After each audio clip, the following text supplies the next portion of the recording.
Assalamualaikum warahmatullahi wabarakatuh. Alhamdulillahirabbil alamin. Wassalatu wassalamu ala asyrafil anbiya'i wal mursalin sayyidina Maulana Muhammadin wa ala alihi washabihi ajmain. Amma ba'du. Qala rabbi shrah li sadri wa yassir li amri wa hlul 'uqdatam min lisani yafqahu qawli. Amma ba'du. Alhamdulillahirabbil alamin. Berjumpa lagi dengan saya Ahmad Miftah, Guru Pendidikan Agama Islam SMKS Gunajaya. Kali ini kita akan membahas terkait dengan materi KD 3.14, yaitu beriman kepada kitab-kitab Allah Subhanahu wa taala. Ini materi pelajaran untuk kelas 11. Silahkan diperhatikan dengan seksama. Baik. Nah, inilah yang akan kita bahas ya. Untuk materi beriman kepada kitab-kitab Allah Subhanahu wa taala. Nah, ini untuk pertemuan pertama kali ini ya, hanya akan membahas beberapa materi saja, tidak secara keseluruhan, karena masih ada beberapa pertemuan, mungkin ada pertemuan pertama, kedua, dan ketiga. Baik. Nah, inilah yang akan kita bahas, yaitu tentang peta konsep iman kepada Allah, kepada kitab-kitab Allah Subhanahu wa taala. Yang pertama adalah tentang pengertiannya. Kemudian yang kedua, fungsi beriman kepada kitab-kitab Allah Subhanahu wa taala. Yang ketiga adalah cara beriman kita kepada kitab Allah. Yang keempat, ini peta konsep yang sedang kita bahas kali ini ya. Yang kelima adalah perbedaan antara kitab dengan suhuf. Yang keenam, macam-macam kitab dan suhuf. Ketujuh adalah intisari daripada Al-Quran. Yang kedelapan, menampilkan sikap mencintai Al-Quran sebagai kitab Allah. Namun kali ini yang akan kita bahas hanya sampai pada poin yang kelima ya. Poin yang kelima ini, perbedaan kitab dengan suhuf. Untuk macam-macam kitab dan nomor 6 sampai nomor 8 akan kita bahas di pertemuan selanjutnya. Baik. Nah, pengertian beriman kepada kitab Allah Subhanahu wa taala. Kalau masalah iman, tentu kita sudah mengetahui semua apa itu artinya iman. Iman itu adalah percaya atau yakin ya. Setiap yang kita imani, yang kita yakini itu bermakna iman. Gitu ya.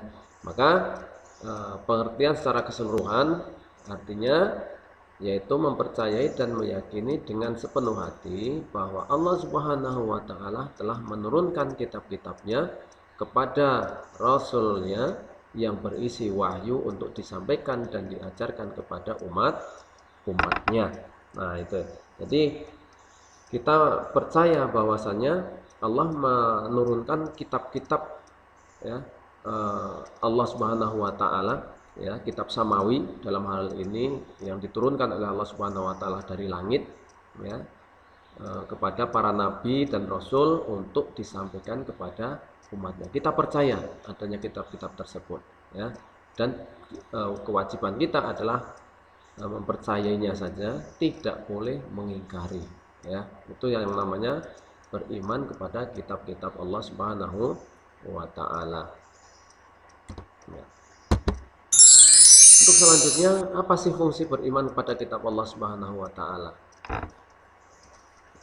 Fungsinya adalah, salah satunya adalah sebagai petunjuk hidup agar manusia di dunia ini menjadi terarah ya, seperti semestinya ya. Adanya kitab-kitab Al-Qur'an itu ya, Quran diturunkan sebagai pedoman hidup. Pedoman hidup bagi siapa? Bagi manusia ya. Tentu manusia dalam kehidupannya itu ya, memiliki role, memiliki aturan untuk bermain, untuk hidup ya. Maka aturan untuk hidup yang diberlakukan untuk manusia ini sudah ada dalam kitab Allah Subhanahu wa taala ya. Kitab Allah Subhanahu wa taala, seluruh kitab Allah Subhanahu wa taala yang diturunkan itu berisi peraturan-peraturan kehidupan untuk umat manusia ya, baik yang bersifat hablum minallah ataupun hablum minannas. Itulah fungsi daripada beriman kepada kitab-kitab Allah Subhanahu wa taala. Maka fungsi yang lain adalah bahwasanya iman kepada kitab Allah itu merupakan rukun iman yang ketiga. Ya, yang ketiga. Jadi ketika seseorang menyatakan beriman kepada kitab Allah, maka dia sudah dinyatakan sebagai seorang muslim yang utuh. Tetapi yang lain juga dia harus beriman, ya, dari rukun iman yang 6, ya. Maka kalau dia sampai tidak beriman pada kitab Allah, tidak mempercayai Allah iya, mempercayai malaikat ya, rasul dan lain sebagainya iya, tetapi kitab Allah tidak dipercayai, maka ini bisa mengakibatkan dia menjadi murtad. Nah, selanjutnya adalah bagaimana cara kita beriman kepada kitab-kitab Allah tersebut. Satu, meyakini bahwa kitab-kitab suci tersebut diturunkan dari Allah Subhanahu wa taala kepada para rasul. Kita yakin dan percaya adanya kitab Allah tersebut diturunkan hanya kepada nabi dan rasul. Itu pun rasul dan nabi pilihan. Tidak semua nabi dan rasul itu membawa kitab suci semua, ya. Yang kedua adalah beriman dan mempercayai nama-nama kitab suci yang kita ketahui. Kita mengetahui nama-nama kitab samawi yang diturunkan Allah. Apa itu kitab samawi? Kitab yang diturunkan dari langit. Samawi itu artinya langit. Gampangannya adalah kitab yang diturunkan Allah dari langit. Apa saja itu? Ya, ada kitab Taurat diturunkan kepada Nabi Musa, kitab Zabur kepada Nabi Daud, ada kitab Injil kepada Nabi Isa, dan terakhir adalah kitab Al-Quran yang diturunkan kepada Nabi kita Khatamul Anbiya wal Mursalin, yaitu Muhammad Sallallahu Alaihi Wasallam. Yang ketiga adalah meyakini kebenaran berita yang terkandung di dalamnya dan mengamalkan kitab yang terakhir. Kita sebagai umat Islam wajib meyakini kebenaran ketiga kitab suci, Taurat, Zabur, dan Injil. Wajib mempercayainya. Apabila kita tidak mempercayainya, maka kita dianggap murtad, ya. Tetapi hanya sekedar mempercayainya, ya.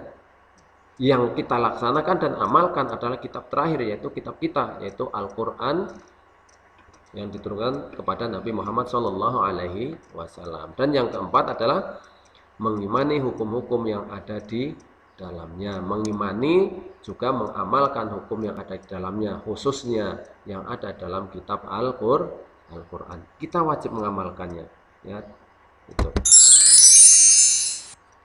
Kemudian yang tidak kalah penting yang wajib kita ketahui ini adalah tentang peta konsep atau isi daripada kitab-kitab Allah Subhanahu wa taala tersebut, ya. Kitab Taurat, kita perhatikan. Kitab Taurat ini diturunkan kepada Nabi Musa, ya. Diturunkan di tanah Mesir, ya.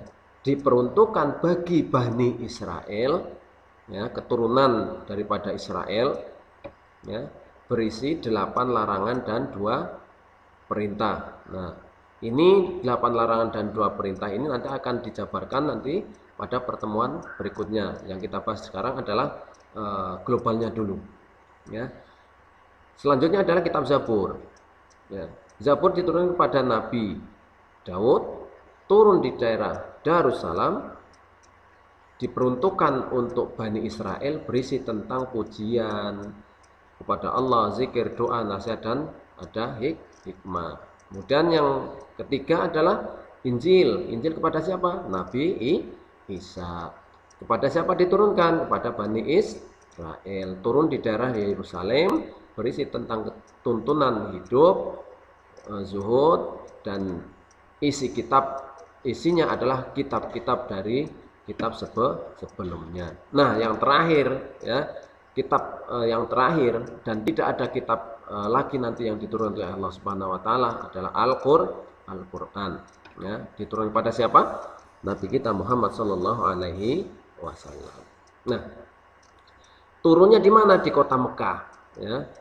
Di kota Mekah dan Madinah. Maka Al-Quran, ayat Al-Quran ada yang disebut surat Makkiyah atau ayat Makkiyah, ada yang disebut surat Madaniyah, tergantung tempat turunnya. Tetapi Quran turun pertama kali itu di Mekah, yaitu tepatnya di Gua Hira, yaitu, ya.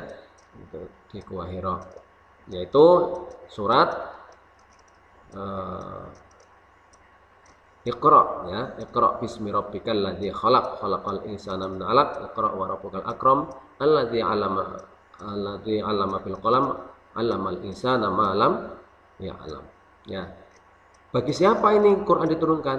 Ya, untuk seluruh umat manusia. Ya, tidak hanya umat Islam Arab saja, tapi untuk seluruh umat manusia. Isinya adalah berkaitan dengan akidah, hukum, syariat, muamalah dan lain sebagainya. Ya. Dan yang lebih hebatnya lagi adalah kitab Al-Quran ini merupakan penyempurnaan daripada kitab-kitab sebelumnya. Itu yang lebih hebatnya lagi. Nah, kita lihat dulu ya.